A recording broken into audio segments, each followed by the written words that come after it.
প্রিয় আত্ମନ୍ ସପ୍ରେମ ଜୟଜୀବ। ଆଜି ଆମେ ସଦ୍ଗୁରୁ ବଚନାମୃତ ବିଷୟରେ କିଛି ଆଲୋଚନା କରିବା।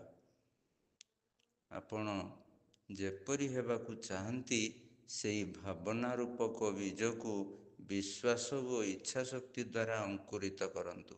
ଯେପରି ବୀଜ ବୁଣିଦେଲେ ଚାରା ଗଛ ବଢ଼େ, ସେହିପରି ପ୍ରତିଦିନ ଆରୋଗ୍ୟର ଭାବନାକୁ ବୁଣି ଦିଅନ୍ତୁ। ଦେଖିବେ ଆପେ ଆପେ ଆପଣଙ୍କ ଶରୀର କ୍ରିୟା ସେହିପରି ଚାଲୁ ରହିବ। ଆମେ ଶୋଇଗଲା ପରେ ବି ଜୀବନୀ